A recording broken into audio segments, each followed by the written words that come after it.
자, 그럼 이번에는 미중 무역 갈등, 이제 지금 뭐 1차 합의는 되고 뭔가 이렇게 잘 풀릴 것처럼 이야기되고 있는데 이 부분에 대해서는 어떻게 생각하세요?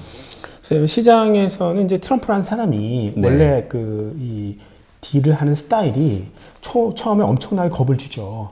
그 다음에 이제 조금씩 풀어주면서 유리한 조건들을 얻어내는. 네. 그동안 이제 세 차례에 걸쳐서 이제 중국을 압박을 했었거든요. 근데 이제는 내년 대선을 겨냥해서 서서히 풀어주면서 끝내기를 할 것이다. 그러니까 자기가 얻고 싶은 부분을 얻을 것이다. 그렇다면 이제 좀 시장도 안도랠리로 들어가는 거 아니냐. 뭐 이렇게 많이 기대를 하고 계세요. 근데 이번에 그 1차 합의된 거를 보면은 중국이 뭐 새롭게 그 양보한 게 별로 없어요. 그러니까 지금 뭐 미국의 농산물 더 사주겠다고 얘기를 했는데 그거는 늘 하던 얘기예요. 그러니까 뭐 한 26조 정도 연간 샀었는데 2년 동안 한 연간 40조씩 사겠다. 더 사실 의향이 있다. 에너지도 더 사실 의향이 있다. 이렇게 계속 얘기를 했었고 아까 말씀드린 뭐 그 내수 시장을 내주면서 기술을 상납받는 거 그거는 지향하겠다. 늘 그렇게 얘기를 했었죠. 네. 그리고 중국도 이제 더 이상 수출에 의존할 수 없고 소비 위주로 가겠다. 그렇다면 결국 이제 그 이 환 조작이라든가 뭐 이 금융시장 개방 같은 거는 우리도 가야 될 길이다. 어차피 그러니까 거기에 대해서 한번 고민해 보자. 뭐 이런 얘기는 계속 했었거든요.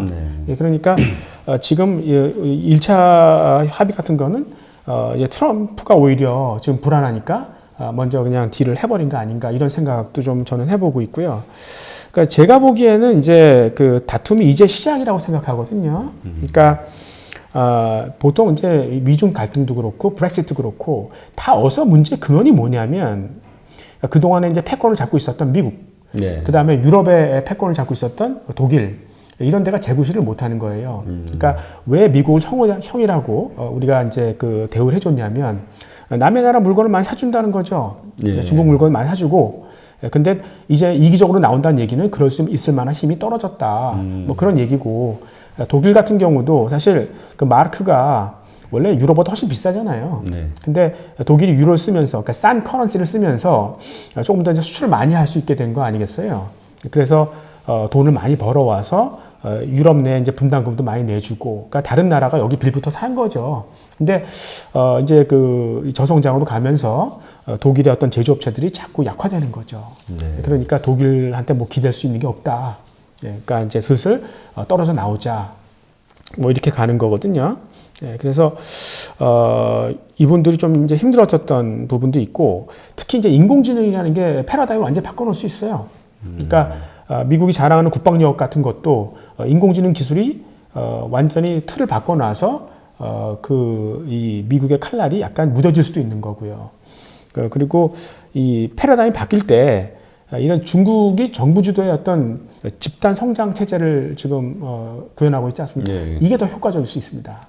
그리고 특히 이제 요즘에 인공지능 기반의 어떤 그런 플랫폼들, 아마존이나 뭐 구글이나 뭐 이런 경우 같은 경우도 지금 어차피 새로 시작하는 그런 비즈니스들이잖아요. 그리고 그렇죠. 이제 승자 독식의 비즈니스예요.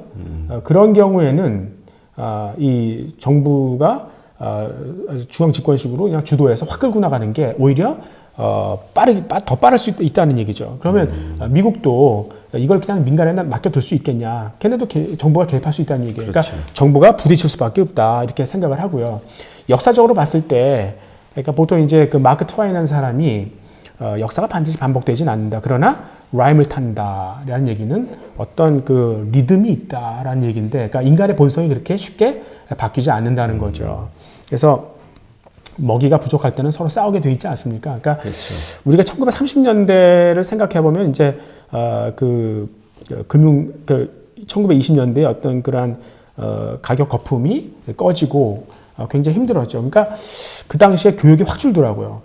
그리고 자기네들의 그 식민지를 막 개발하는 거예요. 그러니까 굉장히 이기적으로 돌변하는 거죠.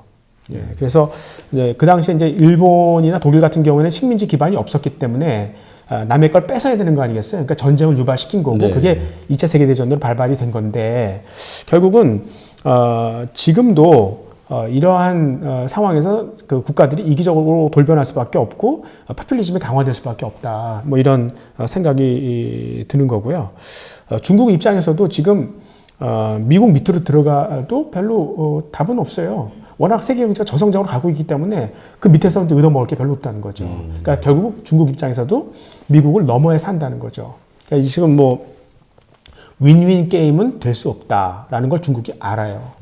예, 그래서 결국은 이제 좀 종속적이기보다는 독립적으로 나가야 된다 하는 거를 아는 거고요. 그래서 이제 이 아까 말씀드린 대로 대만의 반도체 엔지니어들 자꾸 이제 사오는 거고, 그리고 사실 미국 내 셰일가스를 더 사주겠다고 그랬지 않습니까? 저는 이렇게 해서 화해를 할 줄 알았는데 예. 중국이 그렇게 되면 또 하나의 어떤 그 의존할 수밖에 없는 조건을 만드는 게 아니냐. 아, 원유와 관련해서. 예, 에너지까지 수입하면, 그러니까 사주긴 사줄 텐데 그래도 자체적으로 중국 셰일가스를 개발하더라고요. 네. 근데 매장량으로 보면 중국 셰일이 1등이에요. 아, 그래요? 근데, 예. 아, 뭐 땅이 넓으니까. 예, 근데 이제 그 딱딱해요, 지층이. 깨기가 어렵다는 거죠. 네. 그리고 이게 물로 퍼올리는 거거든요. 물을 집어넣어 수압으로. 근데 물이 부족해요. 그러니까 이 채굴 비용은 높죠. 그러니까 사실 경제적이지 않거든요. 근데 에너지 안보 차원이라면 한번 해볼만 하다. 그리고 이 중국 내에 파이프를 깔아가지고 그 이 셰일가스를 잘 운송할 수 있는 인프라를 깔아 놓으면 채굴 비용 올라가는 걸 조금 만회할 수 있을 것이다. 이런 생각을 갖고 해버리더라고요. 네. 그래서 또 이제 중국이 내수 시장이 가장 큰 데는 미국이지만 중국이 그 내수시장 커지는 속도를 보면은 더 빠르잖아요. 그렇죠. 그러니까 시간이 가면 갈수록 중국으로 패권이 넘어오는 거는 기정사실이다. 그러니까 시간은 중국 편이다라는 걸 지네들이 알아요. 그러니까 사실 그렇게 숙이고 들어갈 이유가 없는 거죠. 그래서 지금 미국은 그냥 이대로의 질서를 유지하자. 그러니까 겨울잠을 자자 뭐 이렇게 가는 건데 중국은 그럴 수 없어요. 그러니까 왜냐하면 중국 달리는 자전거지 않습니까? 네. 그러니까 이 상태에서 그냥 유지하게 되면, 그러니까 성장률이 6%에서 뚝뚝 떨어지면은 결국은 이제 크라이시스로 가는 거예요, 중국은. 그러니까 중국 달릴 수밖에 없는 거고, 굉장히 빠른 변화, 그러니까 이제 신경제로의 빠른 어떤 그런 변화를 추구할 것이고, 이 과정에서 미국은 잠을 자는데 중국이 뛴다. 이렇게 되면 패권은 중국 쪽으로 좀 더 빨리 넘어올 수 있지 않느냐, 이런 생각도 해보는 거죠. 네. 근데 교수님 말씀하셨듯이 그 6% 성장률 밑으로 떨어지면 네. 이제 결국 뭐 크라이시스가 생길 것이다. 뭐가 경제가 어려워질 것, 위기가 발생할 것이다라고 말씀하셨는데 그 이유는 뭔가요? 그러니까 이제 모든 게 지금의 어떤 그런 고용, 중국에서 고용, 네. 그다음에 뭐 소비 이런 그 매크로 팩터들이 6%의 성장에 맞춰져 있다는 거예요. 만약에 그게 여기서 이제 떨어지기 시작하면 그걸 유지할 수 없어요. 그러면 잡음이 생기는 거죠. 네. 지금 가장 문제가 되고 있는 게 그 중국의 기업 부채 문제가 많이 떠오르고 있잖아요. 네. 그런 것들이 다 여기에 연동이 되는 건가요? 연동될 수 있죠. 예, 그래서 뭐 성장이 떨어지면 결국은 이제 그 기업의 어떤 적자가 더 늘어나고 결국은 은행권에 그 어떤 크레딧에 문제가 생길 수도 있고 이렇게 가는데 뭐 그 부분에 대해서 지난번에도 잠깐 말씀을 드렸지만 민간 부채가 확 늘어나서 결국 실패가 될 수 있지만 중국이란 나라는 계획 경제지 않습니까? 네. 그러니까 그거를 그냥 국가가 흡수해버릴 수 있어요. 그러니까 너무 시스템에 대해서 우려하는 건 기우라고 생각합니다. 아, 네, 그렇군요. 그러니까 지금 말씀하신 대로 그러면 이 팩트는 이거네요. 그 현재는 미국이 패권을 가지고 있고 강대국이긴 하지만, 그러니까 중국이 생각하는 대로 지금의 6% 성장대로 이렇게만 가다 보면 미국을 앞지른다는 거죠. 소비 내수 시장 자체도. 그렇죠. 그러니까 이제 그 성장률이 훨씬 더 빠르니까요, 중국이. 그러니까 미국이 가장 크지만, 예, 그러니까 이제 결국 인크리멘탈하게, 그러니까 이제 점진적으로 보면 점점 중국의 영향력이 계속 커질 수밖에 없다 이렇게 보는 거죠. 그러니까 요즘 그 뭐죠? 중국 관련해가지고 이렇게 방송을 하다 보면 그런 얘기들이 많이 나와요. 약간 애국주의에서, 그러니까 미국은 우리의 우방이고 중국은 공산국가고 적이고 뭐 이런 이분법으로 이렇게 나눠가지고 중국이 망해야 된다 뭐 이런 얘기를 하시는 분들이 꽤 많더라고요. 예. 근데 그건 되게 참 그 경제학적으로 그게 어려운 얘기죠. 그게 그렇게 되면 한국은 정말 어려운 거잖아요. 한국의 비극이 자원이 없다는 거죠. 사람밖에. 네. 그렇다면 우리 물건을, 우리 아이디어를 많이 사줄 수 있는 그런 쪽으로 붙는 게 맞는 거죠. 그러니까 이 한국에서 외교하시는 분들이 굉장히 힘들 거예요.